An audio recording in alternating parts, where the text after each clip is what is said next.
Hi everyone, welcome to our first video. What we're going to do in this lecture is we're going to talk about what marketing is. So by the end of the video, you should be able to see that marketing is around us every single day. I want you to ask yourself, what is marketing? What really is marketing? Think about it for a second.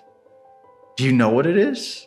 I know when I ask people in the classroom, some are really confident, some are so-so, and some not at all. And usually I get answers from here to there and everything in between. But let's just take a second here and talk about a few words about marketing. Is it publicity? How about PR or public relations? It's got to be sales. Everyone says it's sales. But promotions, that's part of the 4 Ps, right? Advertising. It must be advertising. Hey, just cashed a check. And I'm about to blow it all on chocolate. Yeah, I'm about to blow it all on chocolate. Sweet tooth, baby, make that dollar stretch. Chocolate. Yum, yum, yum, chocolate. Sweet tooth, baby, make that dollar stretch. Chocolate. That commercial, I love that commercial. It blows me away. It's so flippin' funny. So here's the question, then what is marketing? Marketing is everything you just heard. Marketing is the strategy. Wow. Wow. But what does that mean? Everything we just heard is inside of marketing. Marketing is extremely broad and it's very big. It's kind of like the umbrella. And what I mean by that is everything sits underneath this umbrella, and marketing is what controls it. Marketing is what drives the bus. And the reason you need marketing is because the strategy that marketing is what keeps everything going in the same direction. If you think about a brand like Apple, it's 40 years old. But yet, they've been following the same strategy for all 40 years. Even back when Steve Jobs was a CEO, they preached the exact same thing they do today. And the reason they can do that and they can stay on the same path is because they have a great marketing strategy. So everything they do is in lockstep. Nothing is random. And that's how they become successful and how they can maintain their success over all these years. I want you to listen to this video of Steve Jobs. It's not exactly what their strategy is, but it's pretty close and it's better than anything that I could write out myself. And I think it's perfect of what Apple's strategy is, was, and will be in the future. We used to stand at the intersection of technology and humanity. We have a chance, if we stay focused and choose wisely, to really continue to impact people's lives in some small way for the better. There's an old Wayne Gretzky quote that I love. I skate to where the puck is going to be, not where it has been. And we've always tried to do that at Apple, since the very, very beginning. And we always will. I told you what Steve Jobs said there is going to be pretty good, right? He's just, why would I want to try to repeat what he's saying when he's just the best of the best at it? So moving on, the question I have then is, why do we need marketing? What does marketing do? What's the purpose of marketing? Again, why do we need it? What marketing does is marketing creates value. But what is value? Value comes down to understanding what your customers' wants, needs, fears, and what problem they're trying to solve. And if we know what the solution is to that problem, then we can provide a product that's going to solve that problem, and that's the value that we can create for them. We can make them comfortable, we can make their lives better. Apple creates value by ensuring their products are not only high quality, but also integrate seamlessly into daily life, providing both utility and status. Now that you've heard what Apple does to create value for their customers, I want to share with you one of the most important things in marketing. It's this. You aren't selling products as a marketer. You're selling a solution. People who buy your products, they buy your products because they have a problem and they need that problem to go away.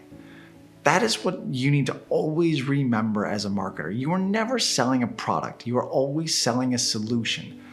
And that's why in this class, we focus so much on market research and understanding who our customers are. Because if you know who your customer is, you know what to deliver.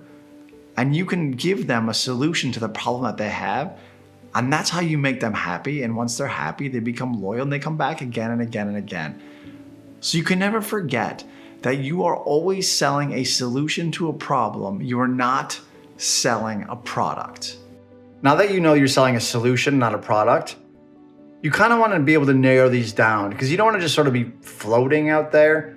And so what we've done as marketers, we've come up with 4 unique values that you can sort of focus on and narrow down into what problem you're solving for your customers and what solution you're offering them. So the first one is economic. The second one is functional. The third one is experiential. And the fourth one is social.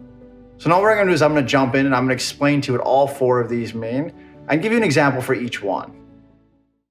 The first one we're going to talk about is economic value, tangible monetary savings either at the time of purchase or over its long-term use. Like putting an A15 Bionic in the iPhone SE means that this $400 phone has a more powerful chip than the $1,300 Galaxy S22 Ultra. Basically, it has the most powerful chip in any phone right now alongside the flagship iPhone 13 and 13 Pro. That is clearly more power than the typical iPhone SE buyer is going to need, and it flies through iOS on a 720p display with no hiccups. That's no surprise. It feels like putting way too much engine in a tiny car. But the reason for doing this is the same as it always has been, which is it's got headroom for days. This phone is going to perform the same way it does today, as it does in 2 years, as it does in 4, 5, maybe 6 years. And that is a priority for an iPhone SE buyer, which is the longevity, the software updates. This is probably the longest lasting $400 phone, period. The second one we're going to go with is functional value. Customers evaluate and compare product features to determine their benefits and trade-offs. For this one, I'm not even going to talk about iPhones. I'm going to talk about smartphones in general. The power that a smartphone has is mind-boggling. The iPhone now is something like 100,000 times more powerful than the computer that landed the man on the moon 50 years ago. Just let that sink in for a minute. The third one is experiential value. This is intangible psychological and emotional value that can be derived from brands or a great service. You'll pay extra for a brand. This is like the brands that you're loyal to. The brands you're loyal to, you'll pay extra for. There are 2 examples I have for this one. The first one, did you know that Apple offers personal sessions to learn how to use the iPhone? I recently went into the Apple store and there were multiple customers sitting down with a person working there, just learning how to use their products. This is the exact type of thing that makes people loyal to them. Everyone knows that Apple is a status symbol. Every time you visit the Apple store, you generally have to go into a mall in a good neighborhood, and to get into that store, you have to go through the good stores like Nordstrom's. And the last one is social value. Products and services become more valuable when people use them and share their experiences, creating a community and connecting with each other. But how does Apple create social value? Apple has their own ecosystem. Nobody wants to be the green texter. Look at my family chat right here. All of us are blue, except one person, and that one person makes us all green. But the great thing is if you're inside of the Apple ecosystem, you can FaceTime, you can text anywhere in the world for free. Now that you heard the 4 values, the question is then, how do you deliver the value? How do you get people to know what you're saying? You communicate that value. You got to tell them. You got to communicate it. It's just that simple, S-I-M-P-L-E, simple as can be. It's just that simple, S-I-M-P-L-E, simple as can be.